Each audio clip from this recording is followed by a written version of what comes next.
I'd like to welcome everyone to the 2013 O'Byrne Lecture in Law, Medicine, and Ethics.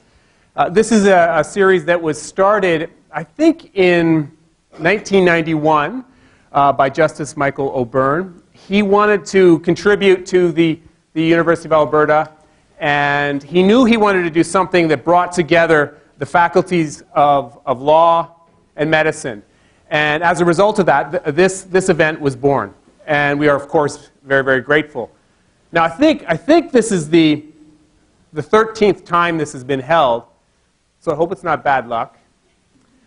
We do have a fantastic panel for you on what I think is a tremendously controversial and an important topic. A topic that is growing in prominence in both the popular press and the academic literature, and also one that is becoming increasingly a true health policy challenge.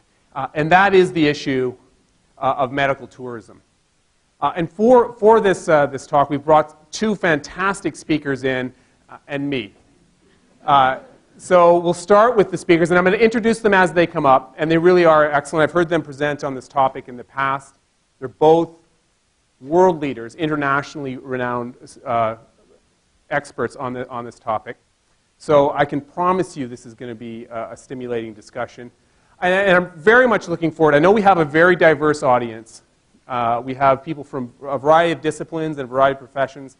So I'm very, very much looking forward to your thoughts on this issue, both just reacting to what has been said, but also I'm curious what you think can be done about the social issues and social concerns associated with medical tourism.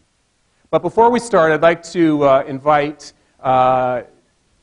the Dean of Medicine to come give a few words, Dean Miller, to give a few words on behalf of the Faculty of Medicine, and then I'll invite Vice Dean John Law to speak on behalf of the Faculty of Law. Over to you. So, nice to see you all here today. Good afternoon. Push the button. Hope that works. Okay, good. So we're set to go. So it's nice to be here. A little bit of a walkover from the Health Sciences Center, but it was a nice warm day for Edmonton, and it's good to be part of this program. We're certainly looking at this as a great opportunity for our two faculties to collaborate as it has been in the past, and I think on the subject of anything to do with health ethics and related patient care issues, we're obviously very tightly joined in our interests and concerns, and so we're very excited to be part of this program where those issues will be explored, among others, under the topic of medical tourism. It is our centennial years. We are jointly celebrating in various ways, calendar and fiscal year ways. And so we're pleased, and the Dean and I were pleased to be able to come together with this event being a kind of a signature event in both of our centennial year celebrations. So very nice to join you here under those circumstances. It's clear that we are in an era much different than we were in 1913 when we began operations. We now have patients and subjects that can travel around the world and seek medical care in different jurisdictions. And that complexity of crossing jurisdictional lines and being part of care models in other parts of the world will be, I'm sure, a topic of discussion now in our session today. Certainly, our local Health Sciences Center has attracted patients from around the world under a variety of circumstances, and is certainly viewed as, at a minimum, a regional and national center for things like transplantation and other kinds of care. But we struggle, of course, in delivering care to our own citizenship. So we have this dynamic between health care as it's delivered to Albertans and health care as it might be available to others from around the region and across the country and even around the world. And we have to kind of resolve this paradox and come to a logical conclusion that meets the needs of a publicly funded health system. And so these are topics that I'm sure we'll hear more about today. As the first president of the university, Henry Marshall Torrey, also a McGillian, when he saw the opportunity here, he saw the opportunity for not only a great university, but very shortly after a medical school that would become one of the more leading schools in the country. And we're pleased to be part of a partnership with the leading law school to welcome our speakers here today. 27 medical students began in the class of that first year in 1913. We now have about 175 medical students in every class. Obviously, we've grown in many ways, and certainly we're excited to see this growth continue for another 100 years. So I'll leave it to our speakers to elucidate the key elements of this topic for us. I'll be certainly looking forward to learn more about the subject, and I'm sure we'll be able to get some interesting reaction from the audience. So I'll leave it to you, Tim, to carry on, and I suppose I should push this button again.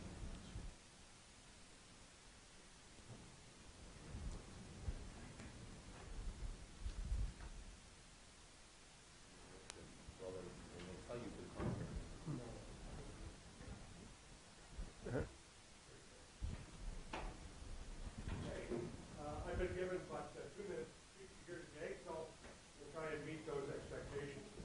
First of all, on behalf of the Dean of Faculty of Law, we welcome all of you to this lecture and to the Faculty of Law. Like the Faculty of Medicine, we are celebrating our centenary this year, both faculties being part of the first President Henry Marshall Corey's foray into the academic education of future doctors and lawyers. Then the idea of a university education in preparation for medical and legal practice was but a way of adding to the elevated social status of doctors and lawyers and supported their claims to greater professional autonomy. For the most part, the professions of law and medicine occupy distinct silos, each operating in discrete spheres of activity. Much has changed since then.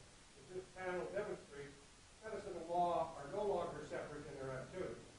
Law is often called upon to meet these societal challenges raised by advances in medical science, to define appropriate standards of care, to ensure quality of access, and to protect individual dignity, autonomy, and privacy from unwarranted intrusions from scientific advances. On the other hand, medicine has increasingly replaced the flawed judgment of humans with the certainty of medical science, CSI, and a growing number of cases, expert opinion of all kinds, including medicine, has taken the place of personal testimony and documentary evidence.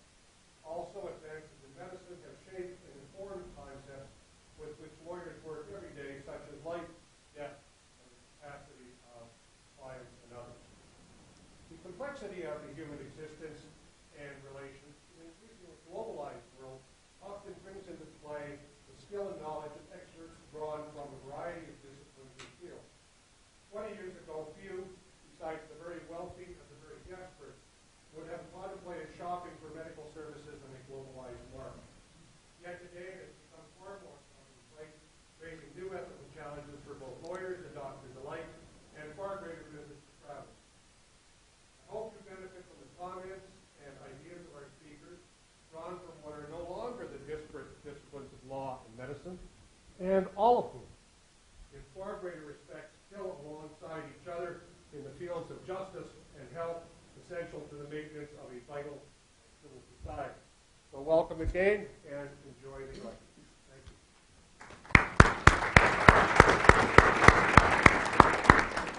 Well, thank you very much for those opening remarks. And now let's get to business.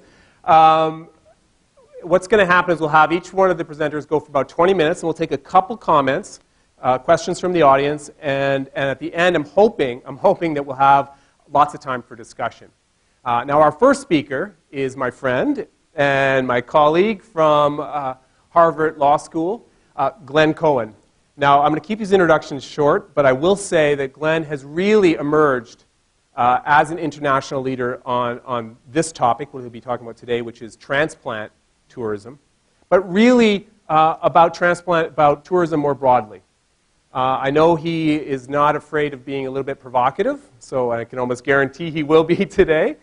Glenn is also, now I want to make sure I get this name right, I always get it wrong, Glenn, I'm sorry, the Petrie Flom Center for Health Law Policy, Biotechnology, and Bioethics. He's also the co-director of that entity. He has published on a wide range of topics from reproductive technology issues to property issues to sperm donation and, of course, on the topic he's talking about today, which is medical tourism. So I'm going to hand it over to you, Glenn.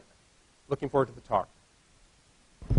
Great. Well, I'm not going to waste my time walking up to the podium. I'm going to talk as I walk up to the podium. So thank you to the deans for having me.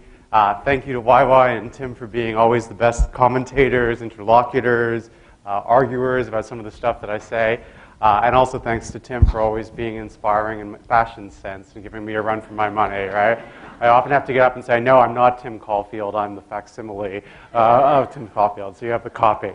Well, thank you very much for having me. I guess I need to stand a little closer to this thing to move it forward, right? So what is medical tourism? This is some stuff that I've written on the subject. Most of it is freely available. I've got a book coming out, 2 books coming out on the subject, which won't be freely available unless I can talk my publisher into it. But most of the stuff is available for free download. What is medical tourism? Well, medical tourism is the travel of patients from one country, what we call the home country, to another country, the destination country, for the primary purpose of securing care. So we're going to exclude by this definition expatriates who are getting care abroad, incidental people who get sick on vacation.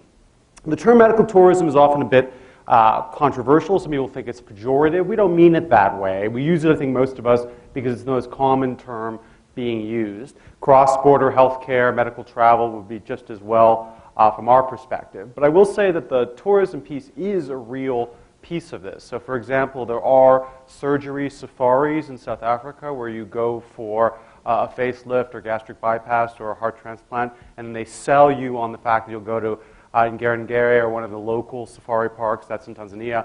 The same is true in India with the Taj Mahal and trips like that. So when we go to these conferences, actually, one of the things that's the funniest is that there are health and law people like us, but then there's tons of marketing, spa people, and really it is an industry like that. I find it most useful to divide the world of medical tourism, as I've done up there, in 3. I find it useful 3 types of medical tourism. One is medical tourism for services that are legal in the patient's home country and the destination country. So hip replacements, cardiac bypass. And here people are usually traveling for cost, especially in places like the United States, or they're traveling for avoidance of wait lists in Canada or the UK, or for the availability of certain techniques that may not be available everywhere. The second kind of medical tourism that I call circumvention tourism is medical tourism for services that are legal in the destination country, but not in the patient's home country. So travel for abortion, assisted suicide, female genital cutting, for example, falls in this bucket. And then the third bucket is medical tourism for services that are illegal in both the patient's home country and the destination country, which I'll mostly be talking about today. Transplant tourism, the international market for kidneys, being a good example. By the way, those photos down below, that's Bumrungrad Hospital in Bangkok, Thailand. That is the industry leader. It sees the most patients. In general, there's lots of contestation about how many people are using medical tourism, but it's probably somewhere between 500,000 to probably 2 or 3 million a year, I would say. And we're talking about revenues of well over $1 billion a year, probably closer to 5 or 10 billion. But as I said, almost all of these numbers are contested. So this is big business. Okay. So this is kind of my sense of the organization of the field from a legal and ethical point of view. Again, dividing it in 2 between things that are legal in both places and things that are at least illegal in the place where the patient is coming from. Some of the other speakers are going to talk about stem cell therapy tourism and about the effects on destination country poor and global justice. So I'm going to focus my remarks today on that last chapter about transplant tourism. So while medical tourism for reproductive technologies, for assisted suicide, for stem cell treatments, those allow patients to basically do a kind of regulatory arbitrage, differences between the home and destination country. Here with organ sale, it's illegal everywhere except Iran. Iran has a highly regulated system where it's illegal to buy an organ. You can't buy it, but you can sell it to the government. The government is the monopolistic buyer of the organ and distributes it in a system that, they claim is fair allocation. We don't really know too much about what really happens in Iran.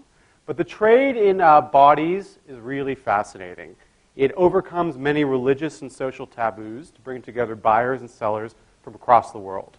You get Israeli patients receiving kidneys from Palestinian sellers. You get Moldovan and Romanian Orthodox peasant patients coming to Turkey to sell smuggled cigarettes, but in the end they end up selling their kidneys to brokers in Istanbul's Ascari flea market, and so on and so on and so forth. I'm going to familiarize you a little bit with this market by giving you data from 3 places, Pakistan, Bangladesh, and India. and then tell you a little bit about the recipients of these illegal sales of organs. So first, let's talk about Pakistan. I put most of the data up there. I'll just highlight a few pieces for you. By one estimate, there's about 2,000 kidneys sold per year in Pakistan, with about 2/3 of those going to foreigners. Naqvi et al. Did an interview of 239 sellers. You can see the data. The sellers are largely poor, illiterate. They have lots of dependents. They're saddled with debt. They're promised a mean of about $1,737 US. They're actually paid a mean of $1,377. In terms of what their outcomes look like, all sellers indicate that their health was good before the transplant, but only about 1.2 said that their health was good after it. 62% said they felt physically weak, unable to work the long hours they did before the transplant. 36.8% said their health was poor and they felt ill, suggesting they had to stop working for periods of time.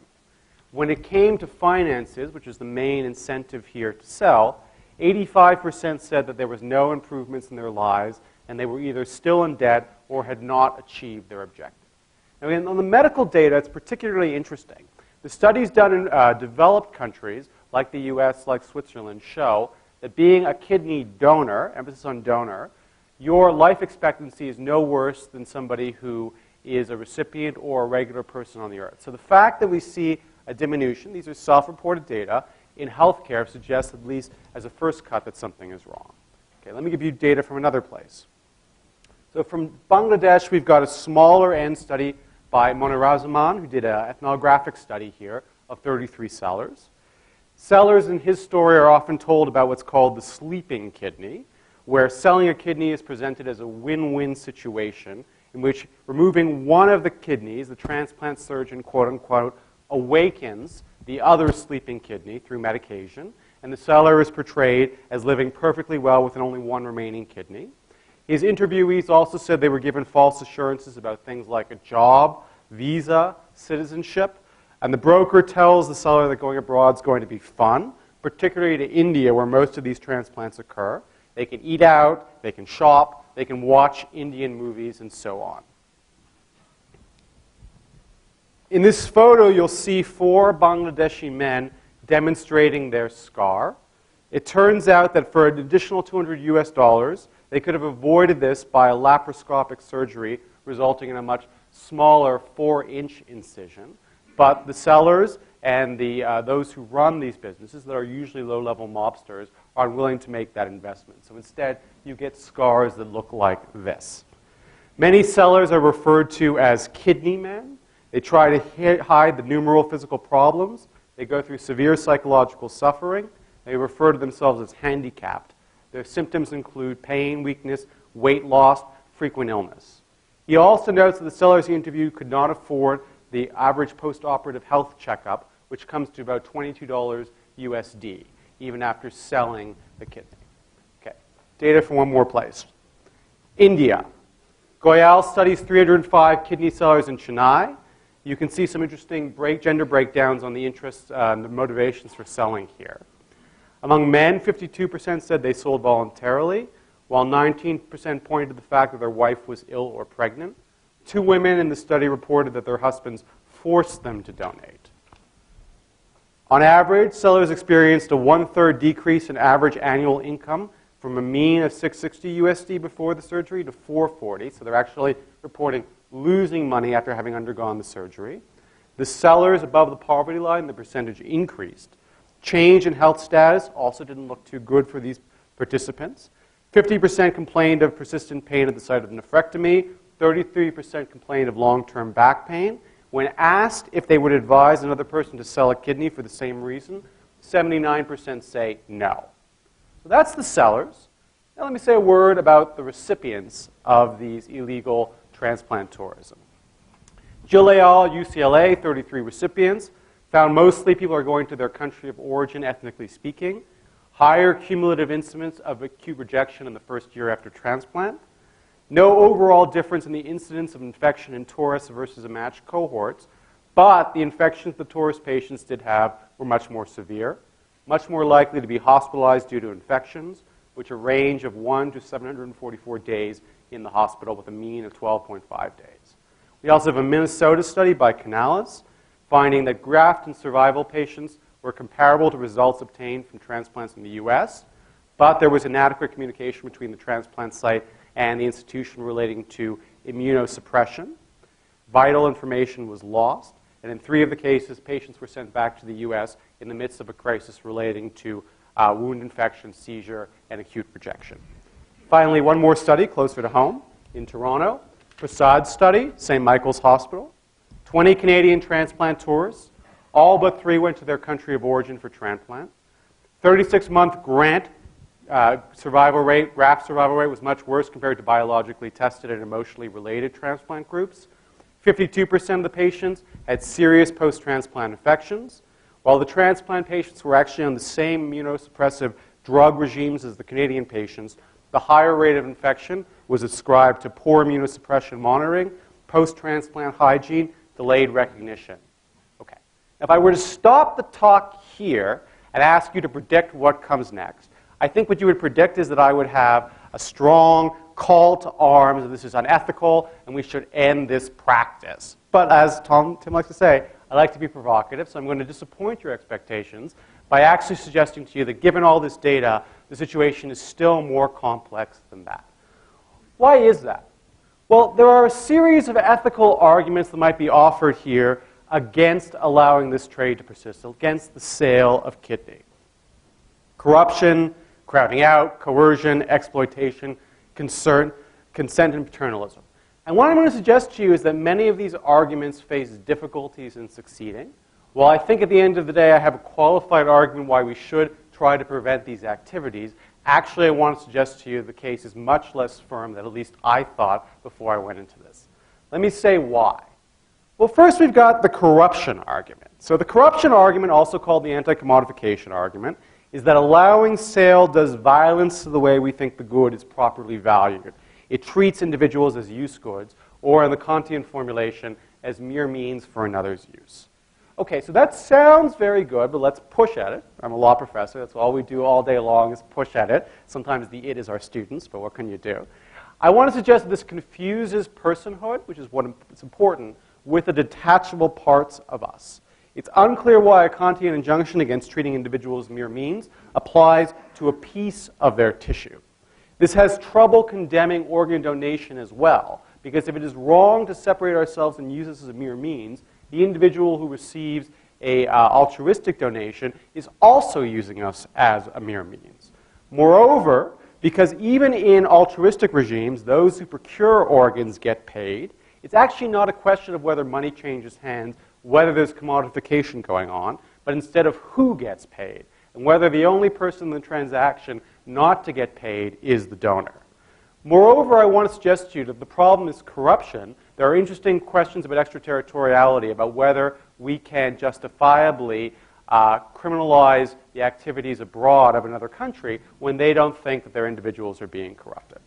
Okay, well, what about crowding out? So this work is rooted in Titmus's work on blood, very famous in the 1970s, suggests allowing the sale of organs will cause individuals who would have donated organs to instead sell them, thus reducing the number of donated organs, or will cause individuals to fail to donate whatsoever. So we're going to get a drop in supply. Again, in theory, that would be a good reason to stop this trade, but in reality, there's very little evidence in favor of the crowding out in any of the experimental work that's been done on it. And in fact, if you thought there was going to be crowding out effects, medical tourism is one of the last places in the world you'd think this would occur, because those people in India, Bangladesh, Pakistan are not putting these organs available for transplant to people in the US and Canada and Israel to begin with. Third argument, coercion. So I think a lot of people think about this as coercive. What does it mean for a relationship to be coercive? A's proposal creates a choice situation for B such that B has no reasonable opportunity but to do X. That is no acceptable choice. You need to have both of these prongs, both prongs there. Why is that the case? Consider a patient who wants to get an amputation. He asks a doctor to do it. Now in Canada, it would be wrong for the public physician to say, I'm not going to do it unless you pay me $10,000. In the US, though, it would not be wrong to do that. It's a private transaction. The doctor can choose or not choose as he wants, right? In both instances, the patient has no acceptable choice. If he doesn't pay, he's going to lose his leg. But we don't normally think that that is necessarily a coercive interaction, right? We think the doctor is within his rights to demand in a private system, not in a public system where we do have a moral rights claim to be treated. We don't ordinarily think that the patient has been coerced by the doctor. Well, the question is, how do these two prongs play out here? The second condition is probably not met. To find the proposal prong met, one would have to show that the seller has a right to the money offered by the broker recipient, or equivalently, the broker recipient has a duty to provide him that money, such that it is wrongful to condition the payment of that money on seller providing the kidney. You have to distinguish B's right against other individuals and B's right against the society or the state. So I want to suggest to you that one of the prongs of a coercion analysis are not met in the transplant tourism case. Okay, so it's not coercion. Is it at least exploitation? Well, I want to suggest to you that it's not clear it's a morally wrongful form of exploitation, nor that it's a form of exploitation the law should intervene with. We have to ask first, is it exploitation? And then if it's exploitation, there is both harmful and mutually advantageous exploitation. To determine that A has wrongfully exploited B, philosophers usually stipulate that two requirements must be met. A benefits from the transaction, and the outcome of the transaction is harmful or at least unfair to B, and A is able to induce B to agree to the transaction by taking advantage of a feature of B or a situation without which B would not ordinarily be willing to agree. Both of these things I want to argue should be evaluated from an ex ante, all things considered point of view. That is, before the transaction, did you think you were going to be benefited or harmed? And I can tell you why I think that in the Q&A. I'm happy to argue the point with you. But from that point of view, it's unclear to me that the right perspective to evaluate the harm or unfairness is ex ante, not ex post. If that's right, then it seems to me it's very hard to claim that one of the prongs of the exploitation analysis is met. Even if you think I'm wrong about that, if you think it is exploitation, it seems to be mutually beneficial exploitation, again, from the ex ante perspective. Now, labeling a transaction as mutually beneficial exploitation doesn't render it per se unproblematic. But it makes things more complicated since you have to determine whether the seller is nonetheless treated unfairly. The mere fact that a buyer takes advantage of a seller's unfortunate or unjust background situation is not enough to render the transaction unfair for reasons we saw above relating to the amputation example. Instead, what you need is a kind of normalized baseline, a sense of how much the person ought to receive, to which we compare what they actually are promised in the transaction. That turns out not to be an easy problem to solve. It's unclear what the unpressurized market for kidneys would look like in this situation. One might be tempted to look at the other opportunities available to these people. And again, many of these people are choosing to sell a kidney because of hard labor, the other options, bad safety in terms of the other workplace options given to them, the amount of money. As against that baseline, it's unclear that the risks here are disproportionate to what they face in everyday life. But you might say those risks are themselves unjust, but I'm not exactly sure where that takes you. Let's say you think I'm wrong, that you do think this is actually exploitation in a morally wrongful way. It still does not follow that the law should intervene in the way of a prohibition. Why do I say that? Well, first of all, you might think the most natural resolution of the situation would be to create a price floor. If people are being exploited at price X, you want to give them X plus something else to make up the difference. You don't want to prohibit it. Why don't you want to prohibit it? Because if you prohibit the transaction altogether, you engage in what Peggy Radin once called the hypocrisy argument. Basically, you consign this person to a life of poverty, and you block the one option they have, and they see that they have, that allows them to get out of that poverty. It is hypocritical to block a transaction that an individual determines will improve their welfare and help them in their life, especially when they're destitute, unless you're also committed to a redistributive outcome that will make them as well off as they would have been but for the transaction. And I want to say, especially in the medical tourism case, we're going to be very, very difficult and very hard-pressed to effectuate that kind of redistribution. Blocking these kidney sales are not going to make these people better off. We're going to engage U.S. aid, perhaps, and the like, but it's going to be relatively untargeted. Okay, so that's the negative thesis, why I think these arguments are problematic. 1 minute left, and I have a happy ending. And the happy ending is I do think there's an argument here that can motivate the activity, the interaction, the transaction, the intervention. That argument, though, is one that most people don't like because it's rooted in paternalism. Paternalism is the notion that sometimes individuals need to be protected against autonomous choices because those choices will negatively impact their welfare. Here we should ask, is it voluntary?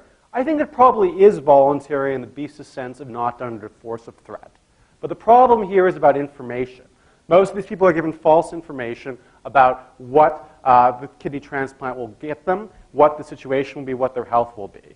And most importantly, I think, given the huge numbers of variants of people who are unhappy, who regret, who say they wouldn't do it ex post, we have a strong argument to say, while they have the capacity to consent in a kind of legalistic way, they're engaging in huge amounts of bounded rationality here. There is something wrong with their consent process.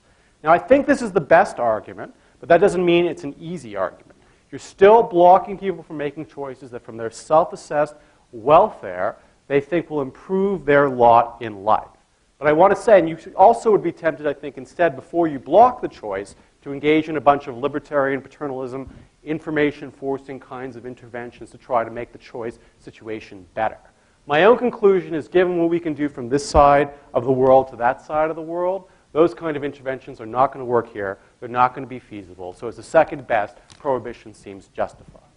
If you did prohibit it, how would you do that? Well, I've written about possible interventions, but I'm going to stop there, and I'll leave you a little bit of a teaser, and I'm happy to tell you more about it in the Q&A. My own view is that actually things like insurance reform might be the best way forward, but we can talk more about that as we go. Thank you very much. Yeah. I told you he wasn't afraid to be provocative. Despite all the clear harms, he's unclear whether we need a ban.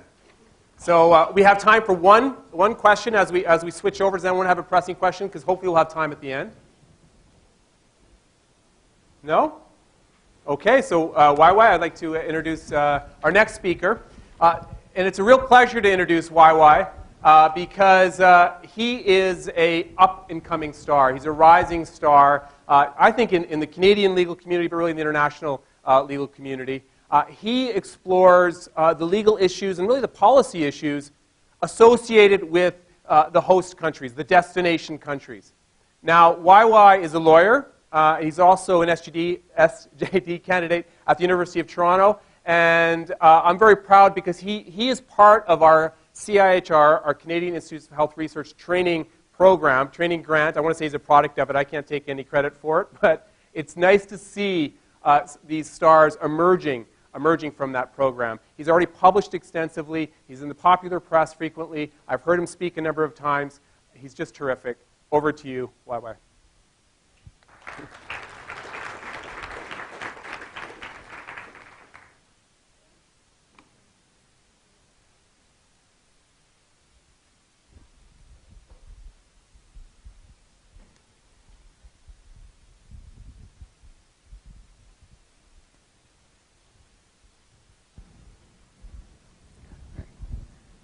Thank you, Tim, and it's a pleasure to be on the panel with Tim and Glenn again.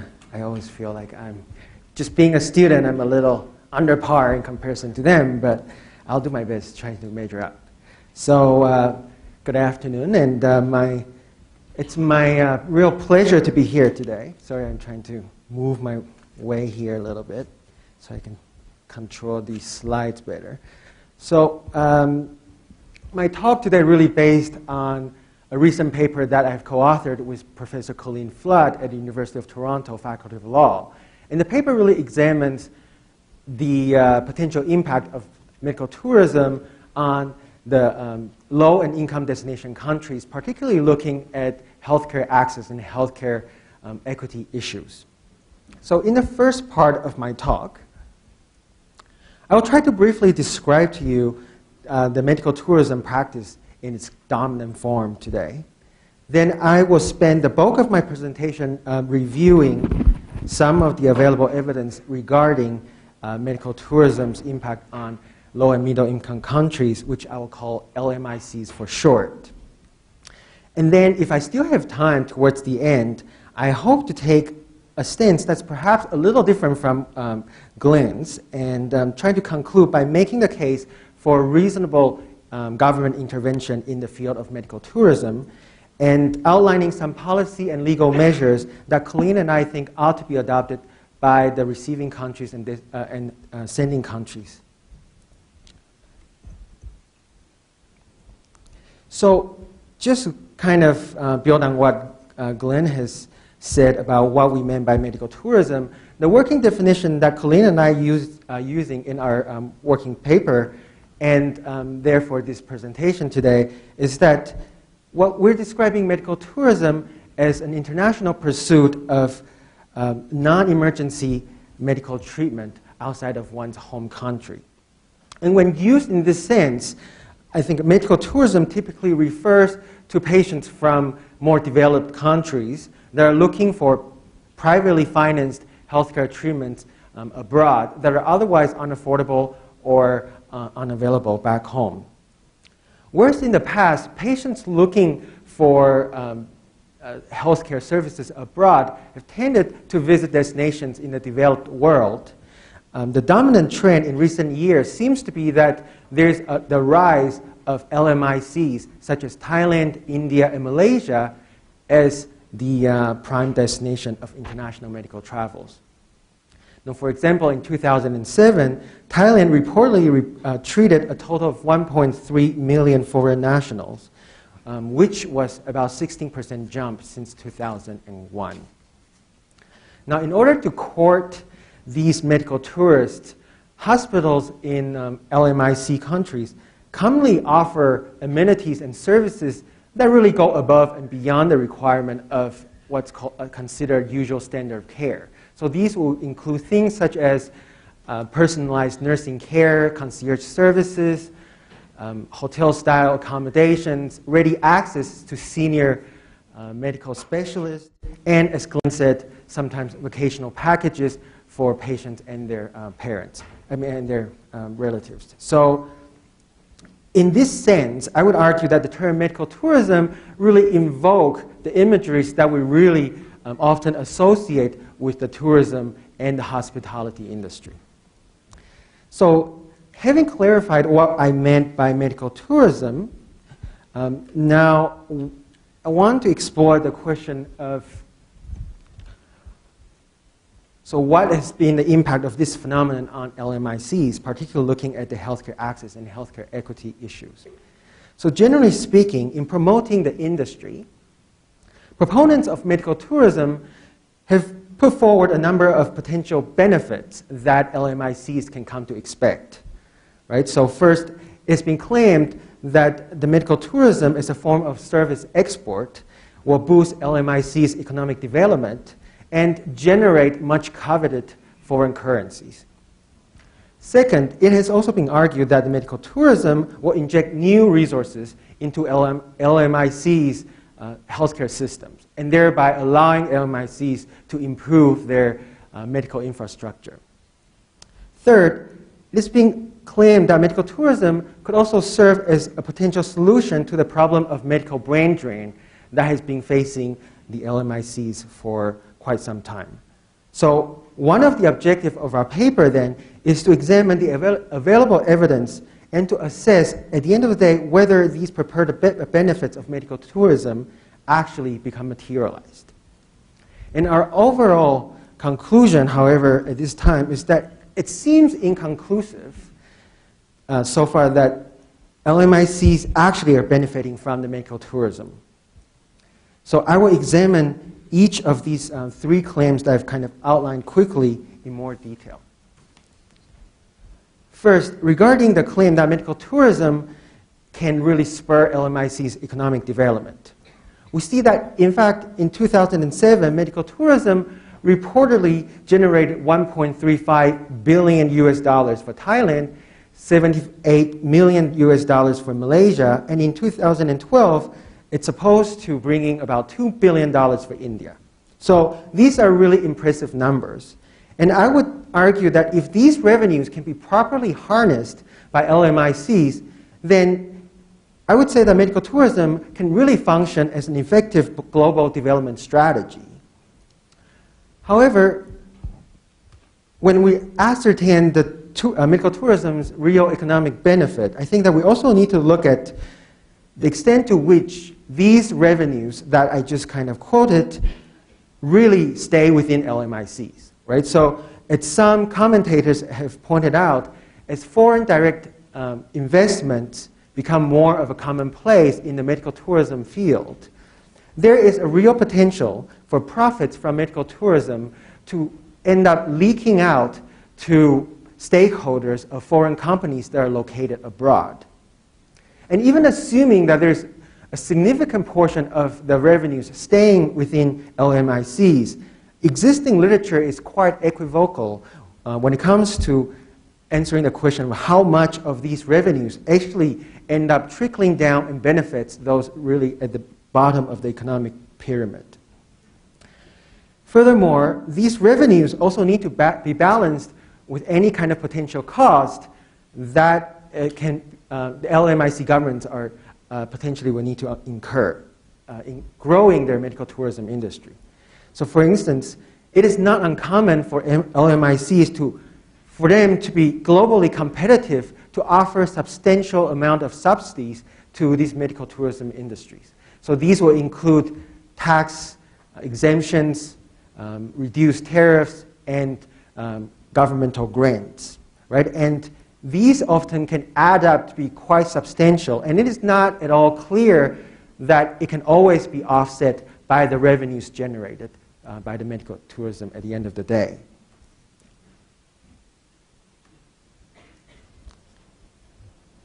So, as for the claim that medical tourism would help LMICs improve their healthcare infrastructure by injecting new resources into LMICs' healthcare systems, at first glance, again, I think there appears to be some positive evidence of this.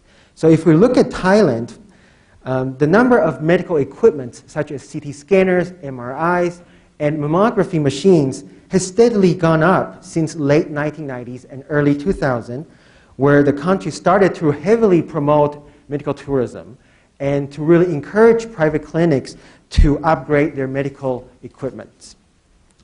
But again, when we dig deeper into the numbers, we see that there are some questions in terms of the degree to which these newly acquired medical equipment are actually available to the majority of the local populations. So in terms of geographic distribution, we see that medical resources are highly concentrated in the capital city of Bangkok, which happens to be a prime destination of medical tourism these days. Whereas Bangkok's population represents about 12.6% of the country's overall population, it has about a third of the country's CT scanners and 2/3 of the country's MRI machines. And the fact that these medical technologies are owned by private companies, I would argue, also adds another access barrier, because oftentimes these private facilities are priced out of reach for most local populations. Now, presumably, it is possible for LMICs to structure their system such that private hospitals and clinics can share their improved facilities with the public sector at a discounted rate, and thereby allowing more of the local populations to enjoy these facilities. In reality, though, this does not seem to be happening in any significant extent. The facts underlining a case called All India Lawyers Union, I think, really represents what typically ends up happening when LMIC governments are trying to channel healthcare resources from the private sector into the public sector. So basically, the facts of the case was that in 1998, the municipal government of Delhi, India, tries to broker an agreement, a partnership with a group called Apollo Hospital Group, which is one of the leading private hospitals in India and promotes heavily to medical tourists. And per the term that was agreed in 1998, the government was to provide free land to Apollo and parts of the startup cost totaling about $8 million US. In exchange, Apollo will operate the hospital, and it promised that it will offer 1/3 of its inpatient and 40% of its outpatient capacities to public sector patients at no cost. Right? So that was the agreed term, and we can see what the government is trying to do is to really do this private to public cross-subsidization. But what ended up happening, according to a 2003 committee report, this is a committee that's being struck by a court. It actually, they found out that Apollo's undertaking were actually honored largely in the breach. So in terms of inpatient capacities, we see that less than 19% of the beds in this hospital and only 10% of the beds were actually occupied by public patients instead of the 1/3 that were promised. And in terms of outpatients, between 2002 and 2003, a meager 0.0015% actually goes to public patients instead of the promised 40%. So that's a really big gap, right? So as such, well, I think it may very well be the case that medical tourism is bringing new resources into LMIC's healthcare systems. I think there are questions regarding whether these new resources are actually benefiting the majority of the local population, or are they really serving just foreign nationals and a small group of local elites.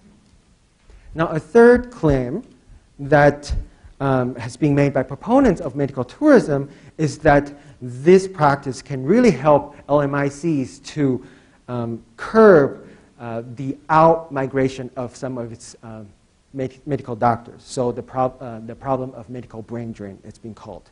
So according to a 2011 study, South Africa approximately has around 11,000 of its doctors currently working outside of its jurisdiction, so in countries such as US, UK, Canada, and Australia. And that represents about $1.4 billion US loss in education-related investments for South Africa.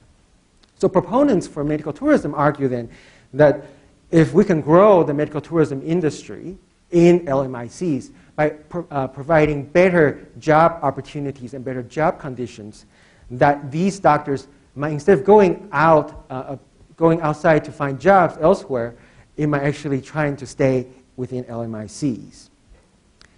So evidence from India and Thailand confirms that hundreds of expatriate doctors have indeed returned in recent years to practice in those countries. And a newspaper, as you see on the slide, a newspaper headline in India in 2009 went so far as to claim that at one point there were about 37,000 job openings in the 3 top private hospitals in India that cater to medical tourists. However, some commentators have raised the concern that maybe what medical tourism is doing is not so much resolving the issue of medical brain drain, but internalizing it. So there is the fear that, so doctors, instead of going abroad, now we're seeing doctors exiting the public sector into those private sector facilities that are offering better benefits. So again, if we look at statistics from Thailand, we see that between 2000 and 2005, there's a real attrition of public sector doctors in comparison to the new crop of medical students that's coming into the system. And while it's true that it's not always the case that these doctors exiting the public sector are always going to the private sector, I think that there is some anecdotal evidence to suggest that at least a notable number of those people exiting public system is going to the private sector. So as an indirect proof of this, we see that the number of physicians practicing in the private sector in Thailand increased by 29.6% between 1997 and 2009. So just to counter this internal brain drain and to kind of compete with the private sector salaries, we see that the Thai government in 2008 and 2009 are forced to double the salaries that they offer to the public sector physicians. And so logic would dictate that if the costs associated with healthcare personnel are increasing, chances are the overall cost of healthcare in that country might likely increase as well. And that, again, raises the question of accessibility for local populations. So to sum up, notwithstanding the embracement of medical tourism by many LMICs, there's currently very limited evidence, we argue, that shows any of the purported positive impacts of medical tourism have actually been realized. And as I have attempted to show in this presentation, it remains quite unclear that what percentage of these new resources, whether it's human resources or physical resources that's being pumped by medical tourism into destination countries, actually are accessible by the majority of the local population. What seems to be more clear is that medical tourism is contributing to the development of a two-tiered healthcare system in LMICs. And such healthcare inequity is arguably most striking in the country of India, where on the one hand, you have hospitals like Wockhardt that are capable of performing some of the world's most cutting-edge surgical procedures, like the conscious off-pump coronary artery bypass. But then on the other hand, you have public hospitals that are plagued by overcrowding and poor sanitation conditions, and a struggling public health system that sees over 1 million people die each year due to illnesses such as tuberculosis and diarrheal diseases. So Colleen and I argue that based on these inequity embedded in medical tourism in that health inequity alone, that will represent a significant problem in and of itself that really should justify government's intervention into the medical tourism industry. And specifically, we argue that the sending countries, particularly those in the developed world, should do their best to throttle down the demand for medical tourism in LMICs, at least until the LMICs have being able to kind of develop their capacities to be able to better facilitate the transfer of profits from medical tourism industry into the public sector. So thank you very much, and I look forward to your comments and questions.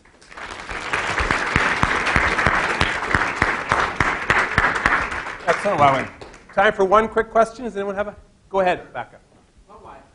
Great presentation, by the way. Thank I you. wanted to comment a bit on the tourism element, on the statistics and evidence on that. You seem to have focused on the evidence about how the medical aspect is not generating as much income as we think, as we tend to think. Right. But how about tourism element? Because when people go there, they stay in posh places, they buy things, Right. They contribute to the economy in some other ways. Right. Is that sort of skewing the argument in favor of keeping the tourism industry growing Right. at the expense? So the number I quoted, for example, from Thailand, right? I think that was about $1.something billion that's generated in 2007. About 85% of that is related to medical treatments, and about 15% that actually is related to tourism. But I think in terms of tourism revenues, I think a precaution needs to be, I just want to kind of put a disclaimer there, that because we do have evidence from the UN to suggest that when it comes to tourism revenues, a lot of those, because of how tourism industry has been structured around the world, it's so internationally structured that a lot of, up to about 50% of those revenues generated by tourism alone actually leaked to foreign companies. So again, maybe there's some profits generated by tourism, but the extent to which that it stays in LMICs is questionable. Excellent. Thank you very much. Thanks. All right. Right. Last talk, and I promise to keep this to time, so we have some an opportunity for questions, is on the concept of stem cell tourism. Now, how many people here have heard of stem cell tourism? You've at least heard the term. Well, it is an emerging issue, and I think it's a great analog for a kind of tourism that is happening in other contexts, and that is the provision and the marketing and the selling of unproven therapies around the world. So I'm going to talk about the problem, explain the problem of stem cell tourism. I'm going to look at the scope of this problem, and then I'm going to talk about the drivers. And I think the drivers are very interesting. In other words, what caused, how did we get here with this issue of stem cell tourism? Because I think it's instructive for other areas, whether that is genetics, neuroscience, you name it. If we have time, I'll talk about what are some possible policy responses and then talk about what's missing. Now, this work builds on, I'm going to touch on the work that we're doing here at the Health Law group here at the University of Alberta with all my colleagues, many of them in the audience. So this is not just my work, but it's our whole team's work. Okay, as I said, this is really part, I think, of a bigger challenge. We've already heard how medical tourism is growing, and there are a variety of therapies of questionable efficacy, right, that are being offered all over the world for desperate patients. So I do think this is a wonderful kind of story that we can dig into to explore this broader phenomenon. But I'm going to talk about stem cell tourism. And so what is the problem? What is stem cell tourism? Okay, so if someone in the room had a debilitating illness, and you went to the internet and you put in stem cell therapy, you would get back these websites. And they look phenomenally sophisticated. And they look very impressive, and they look very scientific. And they're building on the whole excitement around stem cells, right? I mean, there's a lot of excitement around stem cells. And what are these clinics offering? And look how impressive that one, though, with the Beike Institute. That's the real building. That's not a fake building. That's the Beike Stem Cell Center in China. It's very impressive looking. What are they offering? They're offering therapies for just about everything you can think of. For ALS, Alzheimer's, any kind of cancer, anti-aging. We're all facing that, right? We need cures for that. Autism. We don't even know what causes autism. They have a stem cell cure, right? So these are the kinds of things that are being offered. This is some Mexico clinics, by the way. Here's one that's in Ukraine. They have, again, I love these examples because they're just ridiculous. Here's the things that this clinic can cure. They can cure oncology. So if you have any colleagues that need to be cured of their ailment. They have diabetes, again, aging problems, you name it, all these horrible things. And this is one I put this one up recently because this is an American company. This is a relatively new one. It's housed in the United States. I think it's called the Arizona, I don't know if you know this one, Glenn, Arizona Stem Cell Institute. Always impressive sounding, right? Look what and the list goes on, right? I just took a little bit of a screenshot here. Again, for ALS, Alzheimer's, autism, sports injuries, which I'm going to come back to, is becoming increasingly common. They can treat all of these things with their miraculous stem cells. Okay, and it's also important to get a sense of the breadth of the phenomenon. So what I am mostly interested in, and I think my colleagues are mostly interested in, is the provision of these therapies for these kinds of really debilitating illnesses, like the serious stuff, right? But it is it has a lot of breadth. Increasingly, stem cells are being also associated with the cosmetic industry. Have you guys seen this? Particularly for anti-aging, for wrinkles. In fact, it's been said that stem cells are the new rage in the beauty industry, and it really is. I follow this, not because I need to, but it's a huge industry where people are traveling all over the world to get even like fetal cells put on their face and injected. It's incredible. In fact, looking very sophisticated, a quick Google search will take you to these kinds of clinics. Look how sophisticated that is, right? Where you can get stem cells, treatments for your wrinkles. Here's an anti-aging stem cell cream. Now, this is allegedly a jar full of stem cells, right? Incredible, right? And people are paying a huge amount of money for this. And I actually looked at the YouTube clip just before the presentation because I want to remind myself. And again, very sophisticated. The guy got a lab coat selling it to you. And then they have these testimonials talking about how it works, on and on. But even when you're searching for this, you come across this kind of sad stuff, right? Increasingly, you're bombarded by these kinds of sad stories which, feel like exploitation, right? That they are saying they have therapies, stem cell therapies for these kinds of horrible injuries. So our team in 2008, we did a study to get a sense of what's really going on. So what is going on with stem cell therapy? So what we decided to do is we looked at the websites and what the websites are offering. And we wanted to get a sense of because one could argue if people are fully informed about the state of the science, why not let them go, right? If they want to spend the money on this, why not? So what we decided to do is get a sense of what are they being told. And what did we find? It's not going to surprise you. We found that these clinics are almost uniformly saying this stuff is completely efficacious, that it's routine, and then there are no risks, which is wrong, wrong, and wrong, right? In addition to that, this is a nice interdisciplinary team. We also did kind of a tech assessment of these. So in other words, we tried to match what was being offered against the existing clinical and scientific literature. And what did we find? Again, no surprise, no proof any of this stuff works, right? No proof any of this stuff works. Now, by the way, a little teaser, we just redid this study. 5 years later, what's the state? I'll tell you the results in a bit. Okay, who's going to these clinics? People all over the world, right? People are going. Did you see this? Jack Osborne, who's been, you guys are pretending like you don't know who he is, but you know who he is. Jack Osborne has been diagnosed with MS, a serious disease, right?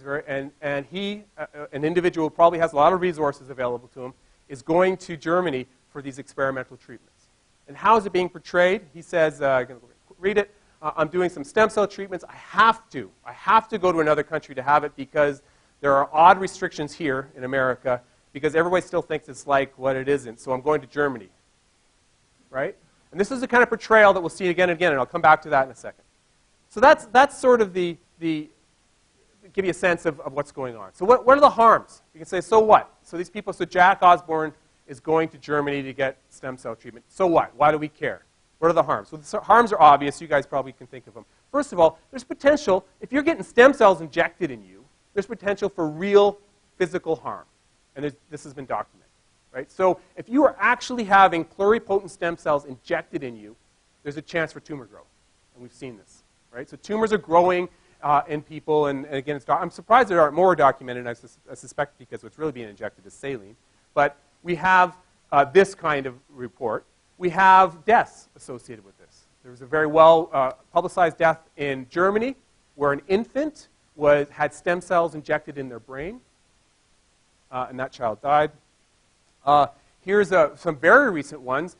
This is one of those cosmetic procedures where a woman had stem cells injected in her face and bones started growing in her eye. Not, ugh, I mean, that's like... and you have, again, a lot of examples of this kind of actual physical harm. For us, at our team, one of the things that we find most frustrating is the real financial harm that happens. That this is real, tangible financial harm. Our team in 2008 found the average price over $20,000. I think it's fair to say for one treatment, it's somewhere, this is for the serious stuff, by the way, somewhere between $20,000 and $50,000 per treatment. Add in there multiple treatments, flying to the destination, you're looking at hundreds of thousands of dollars. Right? So this is real financial exploitation for an unproven treatment. There's also, of course, a problem of public trust and legitimacy of the field. This has an impact on how the world perceives stem cells in general. I think that's why many scientific communities are very interested in this. And of course, there's some real regulatory challenges, which I won't touch on here. Maybe if we have time, we can talk about it, created by these kinds of clinics. I do want to go back to this financial harm situation, because it is heartbreaking. People are raising funds to go to these clinics in a whole bunch of different ways. They are asking their families to contribute. They're holding bake sales. They are asking their church to contribute. And they raise this money to hand the money basically over to a fraud, right? Here's a heartbreaking website that I often use.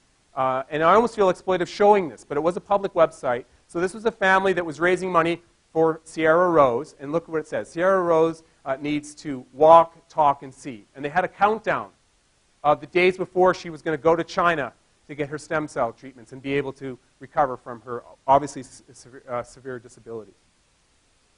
Really heartbreaking. And this family, again, spent thousands of dollars for this. Okay, so what is the scope of the problem? And by that I mean, how big of an issue is this? And as Glenn was saying with transplantation, it's hard to get a sense of it, but people, because it's largely internet-based, there's clinics all over the world, it's hard to get a real sense of what the numbers are and what people are actually paying. But it seems to be big. We did a study where we asked the entire stem cell community, leaders in the stem cell field, what the big issues in stem cells are. If you're not, you don't have to read this. What we found were those old issues that everyone associates with stem cells, the moral status of the embryo, right? Cloning, all that kind of stuff. Those issues are going away. And what the stem cell community told us was that the issues that have become big are translation issues. Patents, regulatory issues, how are we going to move this into the clinic? But the number one issue was the provision of unproven therapy. So for the stem cell community, they view this, what we're talking about today, as the #1 issue facing their community. How big of a problem? What are the numbers like? Again, as I said, really difficult to get a sense. This is just one website. It's an old website, but I put it up as an example. This is Bakey Institute, that big building I showed you, right? The Bakey Institute, they said that between 2005, right? 2005 and 2009, I think that's what it is, they saw 5,000 patients just for the serious stuff. That's not including the cosmetic stuff in that period of time. Now, there's clinics all over the world. I actually ran into a guy from Bakey. He claimed it was 15,000. Now, who knows what the numbers are, right? Who knows? But it looks like thousands of people are doing this. The former head of the Institute, the International Society for Stem Cell Research, predicted that it was hundreds of millions of dollars. He said 500 million. I don't know where he pulled that number, but this is a big industry. Where are these clinics located? This is from a study that we did, our research team did. Now, this is not an actual count of the clinics. This is media representations of the clinics. Follow that? So it still gives you a flavor of what's going on, though, right? Just sort of a sense of trying to what's going on. You can see that China, India, Germany, and that's largely because of one controversial clinic, by the way. Mexico are the major players, but these clinics are all over the world. Who's going? Who's going? It looks like, and not just from our study, but from other studies, it looks like the major source of patients are Canada, the United States, and the UK. Right? Those are where most of the patients are coming from. And one of the scary numbers from this slide is look at what the percentage, again, these are media reports, percentage that are kids. Right? 43%, 44% are kids going to these clinics. Okay, so what are the drivers? What created this problem? You see that there are clear harms, that this seems to be a big issue. What created this problem? Why are we here? Well, I think one of it is the promises that have been made, right, by the scientific community. Stem cells are a sexy topic. When you hear the phrase stem cells, you probably think immediately cutting edge, exciting, controversial, but real promise. That's probably what you think, right? And why not? Because stem cells are portrayed that way in the popular press. They get a whole bunch of attention. They're promoted as cures, right? They're promoted as a potential revolutionizing technology. There are headlines all over. We already heard about Jack, right? Peyton Manning got stem cell therapy. Did you guys know that? Allegedly 4 injections in his neck. Didn't help him in the playoffs, but he... if it's good enough for Peyton Manning, right? If you have a kid with diabetes and you see the headline, stem cells can treat diabetes, right? And then you see those impressive clinics and websites, why not give it a try? Here's an interesting word cloud that was done not that long ago that looked at how pop culture represented it. The main words you can see: breakthrough, hope, cure, first, right? Treatment. This is how it's portrayed to the universe, right? By the scientific community. So it's no surprise. It's no surprise that this gives, I call it science exploitation, right? The exploitation of good science to exploit patients. In addition to that, and I don't know if there are any members of the media here. They won't put their hands up if there are. Okay, they're not. So let's talk about the media. The media also represents these stories, right? So the stories. So the media covers stem cell tourism. And we decided to take a look at that. How does the media represent these clinics? Because evidence tells us that's often where the public first hears about these clinics. They hear about it in the media. So let's see what the media says about it. So this is a study that came out in December of 2010 in Nature Biotech. What did we find? The data was shocking. We were quite shocked by it. What we found was the blue is positive, almost without exception. These are stories about these clinics. Remember that. The stories are positive, right? They're almost no. So red is neutral, blue is positive, and green is negative. As you can see, it's almost no negative. Now, there's one interesting aspect to it. You have this one little dip here. The International Society for Stem Cell Research released a report on stem cell tourism. It was very negative. You can see a slight dip. But look how the very next year it pops back up, right? So the media is telling the world that these clinics are a positive thing in overall tone. Here's some example headlines. Hope for Harvey in his fight against palsy. You can see these are human interest stories, right? They're presented as human interest stories, often in the life section. Dakota was blind, but now the 3-year-old can see. almost like telling them that these treatments are efficacious. This is a really good example. This was in the Toronto Star, one of the most respected papers. Trip to Mexico, again, a really good example, human interest story. But what drives me nuts about this, and I think it's 37% of the articles back, is that right? They are telling the audience of the newspaper, they're telling their readers where they can donate, right, to send this person, to hand the money over to someone who's likely a fraud. It's really incredible, right? Oh, this is a very interesting story. And Glenn, this happened just before I went to Harvard in December.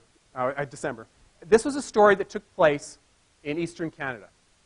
And what it was a group of kids, junior high, raising money to send one of their, penny drive. It's heartbreaking. To send their kid to China, a colleague, a friend, a classmate to China for stem cell therapy for their eyes. Look at the quote here.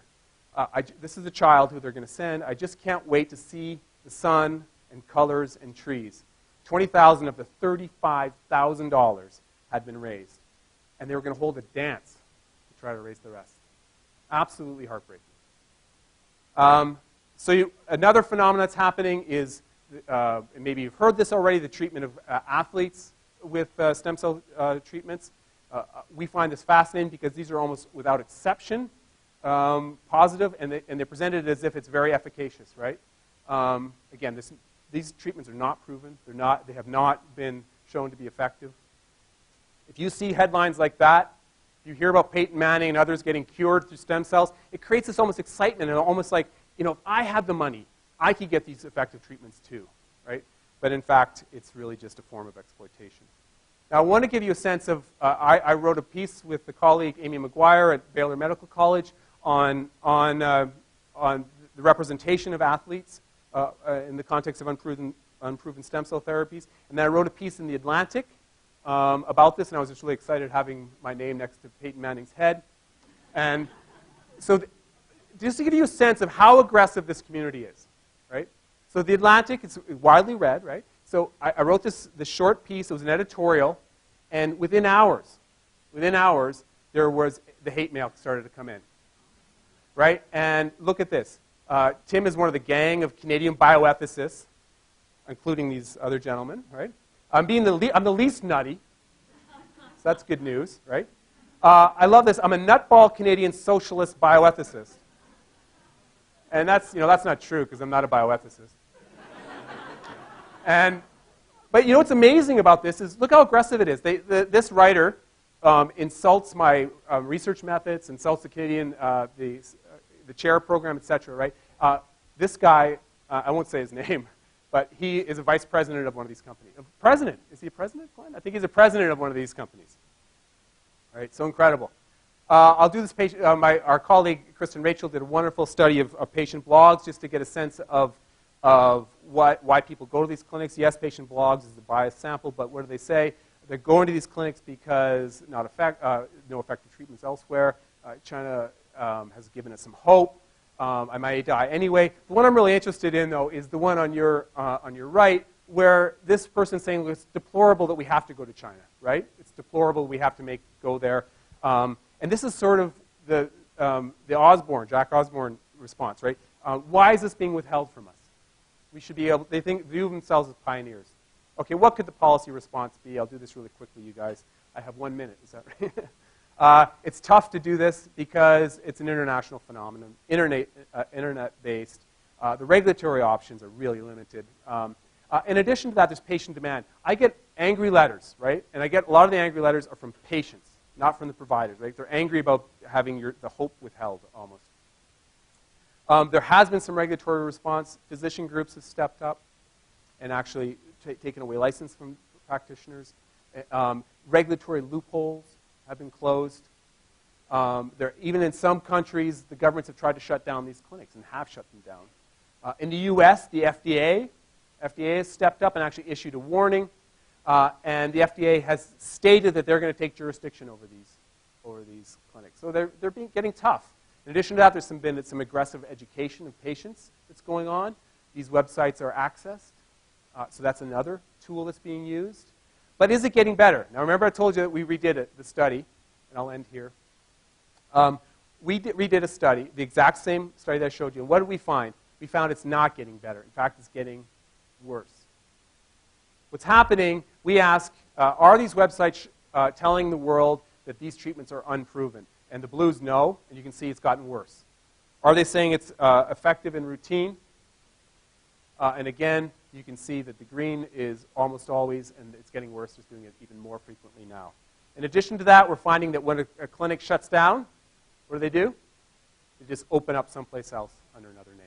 It's very, very hard to control this. So what's missing? I think this is a fantastic document that just came out. I think there needs to be more education on science, the scientific process generally, how scientists make decisions about what's efficacious and what's not. In addition to that, I think that we need to involve healthcare providers. We need to involve the medical community, including primary care physicians. We really recently put out this statement for the Canadian family physician community, and maybe something that we could explore sending to specialists. In addition to that, I think that the scientific community itself has to tone down the rhetoric about the promise, because that's what's feeding this. That's what's feeding the stem cell tourism industry, and I think that is a big problem. I'll end there and say thank you very, very much for listening, and thank you to my colleagues, and I hope that you guys have some interesting questions. So thanks very, very much.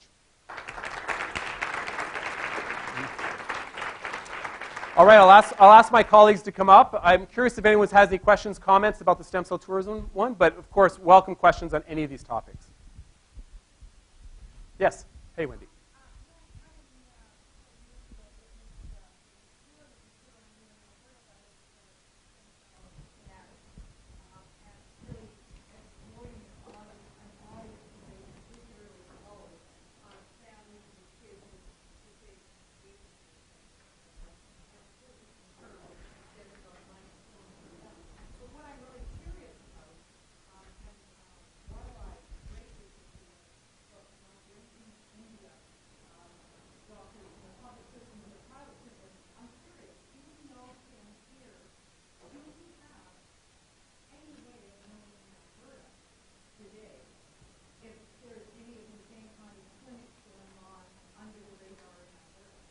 Well, our sense, and I'm looking at my colleague Rebecca, is that no, we don't have these actual clinics emerging in Alberta.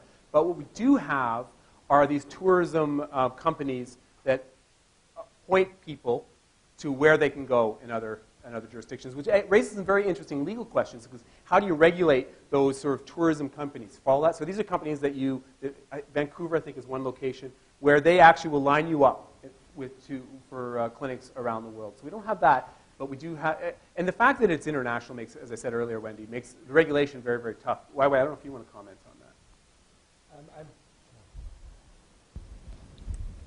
I don't really know anything about stem cells specifically, but I think your question raised an interesting point, which is, even though Colleen and I, we only focused on situations in low and middle income countries, I think similar situations can happen in developed countries when we open up our markets to private patients from abroad. But I mean, at the end of the day, whether the calculus is the same in terms of cost and benefit, that needs to be looked at more. But and if I could,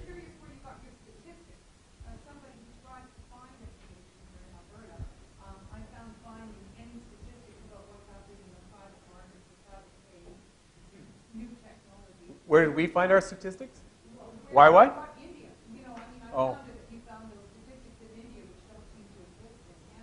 I mean, those statistics, we just kind of go through the published journals and stuff. And those, I mean, I think as Glenn has pointed out, a lot of those numbers, I think you have to kind of take a grain of salt, because we have no idea whether those can actually be verified. But I mean, those are the published numbers that we found either in newspaper articles or peer-reviewed journals. if I could just say two things to that. One is that just the BC Ministry of Health is way ahead. I don't know enough about the Alberta Ministry of Health. I've been very impressed by the BC Ministry of Health on this. There's a team at Simon Fraser University, whose stuff we often rely on, who works with them. And they've actually been very good about trying to collect data within BC and do focus groups with BC physicians and the like to try to get a handle on this.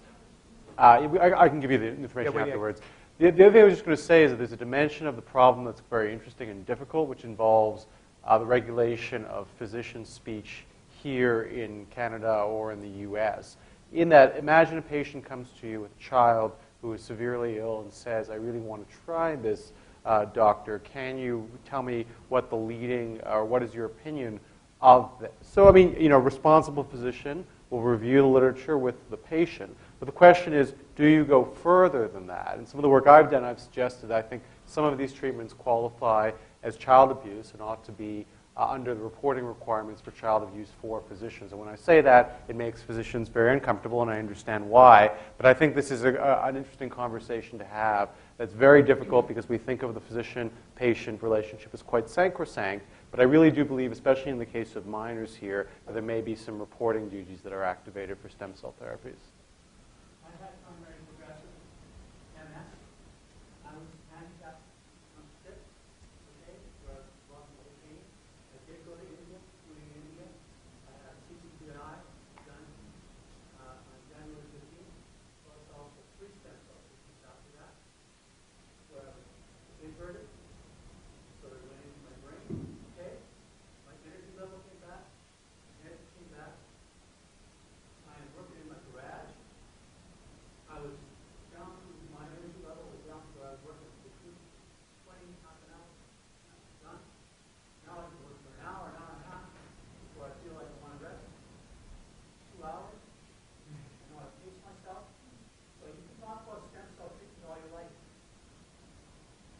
Myself, my friend here, Bryce Quebec, we both been there. Okay? So you guys are talking and making fun of this? Yes, you are. You're making fun of this.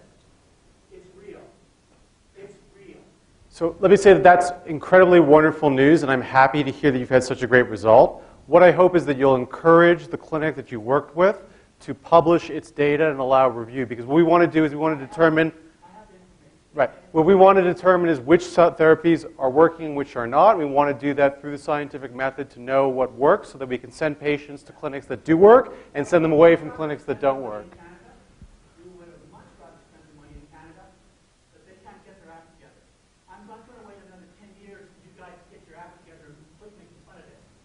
Listen, I think this is I've had this response. I don't have time to wait for you guys to get your act together. I've had this response before, and get your act together. I'm very glad that you've had this response as a result of the treatment. And I've heard this story. I've done my life back. That's fantastic news. Fantastic news.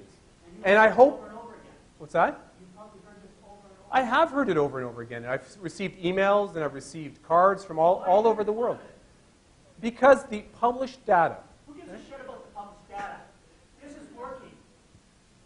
Well, sir, I appreciate your passion, and I appreciate what it's done for you. And I'm not going to question how this has impacted you. Propaganda and fear-mongering. Sorry? Quit pushing propaganda and fear-mongering. Well, sir, I'm really trying. When we study this, and this is why what we 5 years ago, in a way, you studied no, we studied it since then, and we have the opportunity to work not only with stem cell researchers in Canada, but really stem cell researchers all over the world through the International Society for Stem Cell Research, and we try to partner with those in order to look as much as possible in a dispassionate way at what the data can tell us about these. So this is not just us sitting in. Well, believe me, as you can see, how I responded to the way that these technologies are being marketed. I'm not making fun of it. I have a great deal of passion about this topic, just as you do. Listen, I can only look at what the scientific evidence tells me. I hear stories about this from a whole range of technologies. I'm happy that this has worked for you, and it has worked for others. I've received many, often from the MS community, walk a mile in my shoes. And I can't say that I have done that. I can't say that I've done that.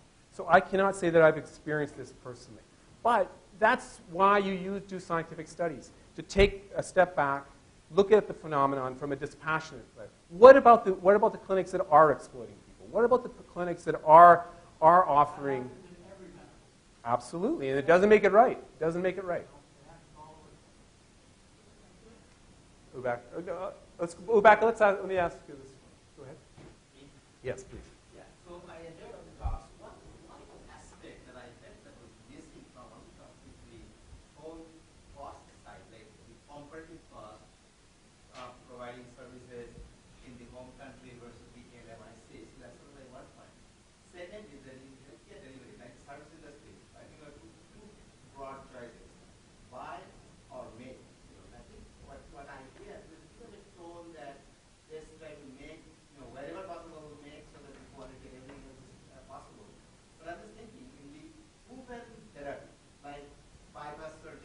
like investments, like those things, it's almost like the garment industry of Bangladesh. The market is flooded by 80% of the Indian clothes are either from Bangladesh or India or Philippines. Is it managerially, from a healthcare management perspective, is it possible to carve out a segment of services and then have that bought and serve the customer? What is the legal, ethical, all sides? Yeah, so let me take a first crack at that, but I'm sure Tim will have a lot to say also. When you're looking at price comparisons across the world, what you'll see is for something like cardiac bypass or hip replacement, the U.S. non-insured cost, the out-of-pocket cost, you're basically getting an 80% discount when you go to India, Thailand, or Mexico. It hovers around there. Some it's a little more, some it's low. So there's a huge cost saving. Where does that cost saving come from? Part of it is just all the inputs to healthcare are cheaper there. But a piece of it is also that we have a certain amount of cross-subsidization from the public system to the private system. In that, in India, for example, there's much public support of medical education as there is in Canada. And part of the issues that I think YY's talk tees up is whether the public sector and the governmental sector is investing money in the training of those doctors, which is being siphoned off for the medical tourism, which generates income, but some of that income, about 50% of it, ends up going to private corporations outside of the destination country. So it's just to say the pieces here are complicated. Now, in other countries like France and Canada and elsewhere in the world, we do have significant regulation about the amount of time you can spend in the public sector versus the private sector. Often this is done through playing with insurance reimbursement rules to say if you're going to accept the public reimbursement, you can't take private, or it's based on the number of hours, or in France, it's based on the licensing, that you have to have a special license, as I understand it, to be a private insurance doctor, and they regulate the number of people who can get that. So there are strategies, and actually YY's co-author, Colleen Flood, is the author of one of the, what I think the best comparative articles on this form of regulation of doctor time. Did you want to comment? I just want to quickly mention that, I mean, obviously, I think you touch about whether there's something that we can do to perhaps make certain of these facilities or services available to local Bangladesh patients or whatever other patients in LMICs. And I think that's basically what we're trying to say is that certainly there are ways that we can try to kind of regulate that piece a little bit more. And there's some people have suggested a variety of ways that we can do that, whether it's through insurance regulations, whether it's through taxation, so that you force you kind of force the private industry to give up some of those profits into the public system. And I think some people have put forward a number of suggestions, and it's just a matter of how do we translate those suggestions into reality, right? What we're finding right now is that in a lot of LMICs, there's really not a whole lot of a robust regulatory structure in place to enforce even those kind of policies, even when the government do try. So I think that's the piece that we really need to work on. Tim, thanks very much indeed, and Anna as well, for tackling really what an extremely complex problem. My name is Chris DeGara. I'm a bariatric surgeon and an obesity surgeon. This is a topic that, of course, we've not addressed, but I think it would be nice to bring some of the discussion back to Alberta, because this is a real problem for us, the group that I work with, in managing patients with obesity. And the conversation that I'd like to hear from you and maybe from the audience as well is the problem of the medical tourist that has had bariatric surgery, anti-obesity surgery, not just out of country but out of province too, and now come to my clinic. I run a divisional clinic for bariatric surgery. I have 3 patients in hospital at the Alec at this minute in time who suffered consequences of their medical tourism, come back to the environment with a problem associated with their surgery they've had elsewhere. We pay $15,000, $20,000 to get one of these bands put in or some procedure it doesn't really matter where, it can be Toronto, it can be BC, it can be anywhere, and they come back with a problem. It may be only as simple a problem as it didn't work. The operation failed them. So now they come to my clinic, and I have to do some additional surgery. At a huge cost to the environment, at a huge cost to the system. Who should pay? responsibility, of course. I am responsible to the human being who is sitting in front of me. That is my responsibility, so I must deliver care. But at a societal level, these people have paid money, chosen to go someplace else. Now, is it up to the Alberta taxpayer to pay for things that didn't go quite right? I leave you with that. I'll take it first. Yeah. It's an excellent question, and it's one that we've grappled with, actually in the context of transplantation, because the exact same things emerge. And I worked with the transplantation community in Canada to come up with a statement on this. And I know that many doctors in that community basically wanted to say, look, if you're going abroad, I'm not taking care of you when you come back. You know, that's how frustrated they were. Of course you can't do that, right? You can't. So I think the existing legal, ethical norms say you've got to take care of a patient regardless, right? And you can't abandon your patient, as you know, unless certain kind of criteria are met. And in areas like transplantation, in your area, there are not a lot of options where they can go. You can't abandon them in a way that's not going to prejudice their health, so you're likely can't do that either. So who pays for it? Well, that's a really tough question, too, and I know you know the answers. That's also very tough, because where do you draw the line? I mean, we're starting to see that emerge with you chose to smoke, you chose to overeat, you chose to be born to poor parents who didn't go to university. You know, where do you, it becomes very, very difficult to decide where you draw the line on blame. Now, it has been suggested perhaps you could do that up front with the consent process, right? That you, once you've done this informed consent, then you're bound by it. But as the law students in the room know, informed consent's not a contract, right? It's a process. So had I known this operation was going to be like this, I wouldn't have consented to it. And had I known I was going to get this. So at the current situation, given the current framework, I think we're stuck. And I think we have to deal with it more in the context of how do you deal with the medical tourism phenomenon is where we should be putting probably our immediate policy energy. Glenn. Yeah, so I was going to say that I think from a legal and ethical point of view, the case of abandonment is very different from the case of formation of a treatment relationship. So if one of your patients, you advise him against it, goes abroad, has it done there, comes back to you, then I think you do face duties at least to find another physician willing to see them. I'm not quite as sure that you have, and again, I do mostly U.S. health law, not Canadian health law, that you have an obligation to take on a new patient who showed up with this complication. And in the U.S., much of the motivation for being reluctant to do so is actually more rooted in medical malpractice concerns than here in Canada, where you have things a little bit more tapered down by comparison. On the externalization of costs, so two comments here. One is there's a complexity here about whether the system is a net winner or a net loser.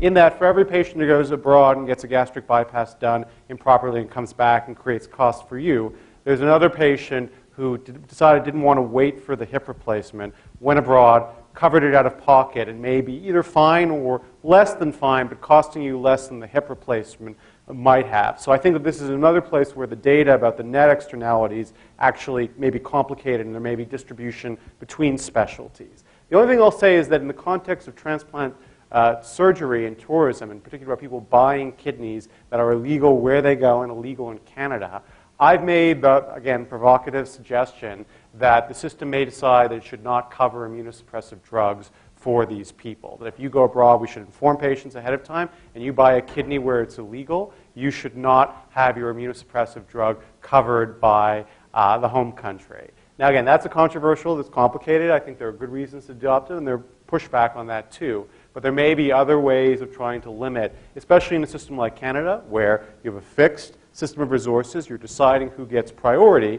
It may be that there are appropriate choices that can be made when patients make choices that they're advised against, especially when what they choose is illegal rather than merely different than what we do in Canada.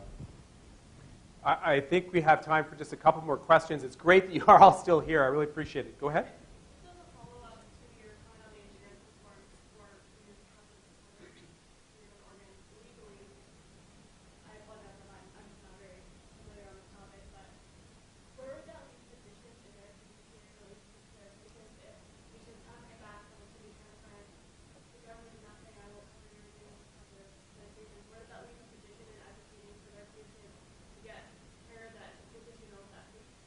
Yeah, so I mean,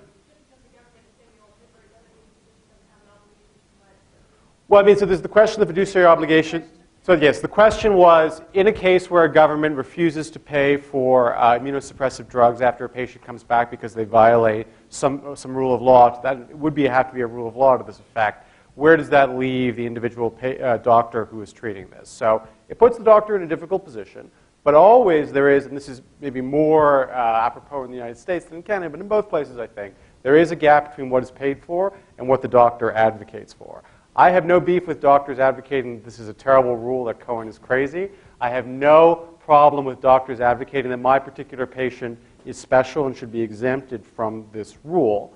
But I also think when there is a decision being made that giving this patient immunosuppressive drugs means that another patient is going to be deprived of a healthcare opportunity that they would want, I always counsel physicians. I think we've had the biggest transformation in medical ethics in the last 15 years in medical education, which is the idea that while the doctor has fiduciary responsibilities to a patient, the doctor also has fiduciary responsibilities to the population. And you have to think of yourself, especially in a system like Canada, as serving not just the identified patient, but all the patients you don't see in the decisions you make in terms of giving care. So I would say often we face conflicts about multiple duties here, but there are more than one duty that's being activated by the situation. Provocative answer. Okay, we have time for, you know what? Oh, is that okay? We'll back it. One last one. Go back it. And then maybe we'll have two if you have a quick one. Go ahead. So I have a quick question for you, Glenn, to you, Tim. I'll start with Glenn. From your answers that you gave to the question about who pays and doctor should not to treat, it is obvious that there's two different solutions in two different countries to an international problem. So my question to you, Glenn, is can you solve an international problem with local solutions? And for you, Tim, the question I have is, this bedside to bend from us, we can start from trading and then work our way back to the science, right? I wanted to address that. The benefit of everyone here, what the problems might be. But I think it's invisible in terms of that there's some kind of answer to who actually go for these treatments. When they come back and they have, stories to tell one or the other, when they say, why do we keep putting regulations in place of just doing that? So always with these problems, I think it's multimodal, home country, destination country, international. But what can the home country do? Insurance reform. Consider making extraterritorial. That means applying abroad prohibitions in the country from buying an organ. So to say a Canadian citizen who goes abroad and buys an organ violates the same law he does if he would do it in Canada. And also improve the supply side, organ procurement, organ supply, organ allocation. What can the international body do? Well, we have professional organizations like the Nephrology Institute that's put forward the Declaration of Istanbul about professional self-regulation. There have been also some calls to consider international criminal law here and making organ trafficking a cognizable offense within the jurisdiction of international criminal law, which is also a possibility. But I think that there are actually, the pieces here have to be done also in the destination country, although they are often in India, Bangladesh, and Pakistan. We have authorities that are looking the other way. So I'll just I'll do the last question very, very quickly. I think that it would require an entire lecture. I think that people need to recognize that the scientific method is in place for a reason. And the regulatory bodies are in place for a reason. And in fact, in North America and in the UK and in the US and even in China, where they're studying this in what we'll call the conventional medical, scientific biomedical centers, they just have not been shown to be efficacious. Right? And even at the animal stage, animal model stage, and even at the sort of basic science stage, where what is the mechanism of action? George Daly, who was the former president of still the president, I guess, the International Society for Stem Cell Research, I think he said 50 to 100 years before we start having stem cell treatments. And he doesn't mean that from regulatory reasons. He means that from a scientific basis. We still don't know how to work these processes. Lots of times when people are reporting that they're having effective results, there's some hypothesis that it is a response to sort of an immune response to cells being put in the body. That's been suggested around, particularly around sports injuries. So these regulatory, in fact, in the United States, I think in Canada and in the UK and Japan and China, I don't think regulation is yet to be a hurdle because the science isn't even there yet. It's not even there from the clinical perspective. So one last question.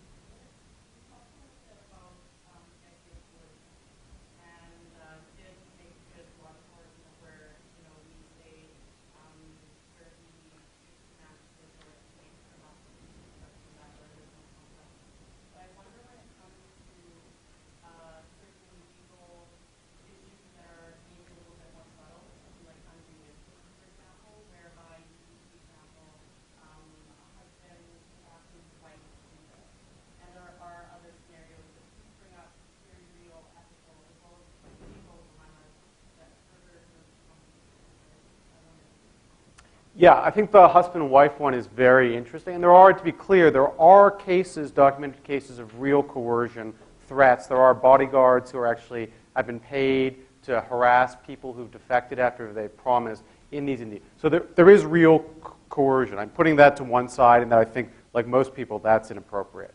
The husband-wife situation is more difficult in that one of the questions you want to ask is whether you think the law is an effective tool for slicing that piece and analyzing it or not, or whether you think the family is a kind of distributive unit and the like. The only thing I'll say here is that undue influence, and this, now I'm going to go on my provocative crazy, I'm going to become a nutty, I'm Canadian originally, but American, a nutty Canadian-American bioethicist here, and to say that I think the undue influence argument, which is the idea that basically you've paid this person too much, so we can't trust them to make a good decision, that as applied in the context of India, Bangladesh, and the like, to me has it exactly backwards, right? If the problem isn't that we're paying these people too much, it's that perhaps we're paying them not enough. And I'd much rather give, the problem is in the case of altruistic kidney donation, you're paying the person zero, right? If something does go wrong, they have no ability to self-insure against future unhappiness or future medical costs. They're achieving a warm glow, which is worthwhile, don't get me wrong, but it seems to me that in some ways, most of the coercion and most of what's problematic in organ donation actually happens in the context of altruistic organ donation, where when it's your brother or your sister that needs an organ, the kinds of pressures you're facing, to me, are just as real and, if anything, much more scary to me than in the marketplace, where at least we have dollars and cents that we can look at to try to evaluate. Okay, thank you. I think we do need to call it to a close. There is a reception that's going to happen immediately in the CN room. Is that across the hall? Allow me a few moments to say some thank yous. First, thank you to the Faculty of Law and the Faculty of Medicine and the O'Byrne family for putting this lecture on. I'd like to thank our two wonderful speakers, and mostly I'd like to thank you for coming out of your busy day, taking time out of your busy day to come, and for your incredibly thoughtful questions. So thank you very, very much.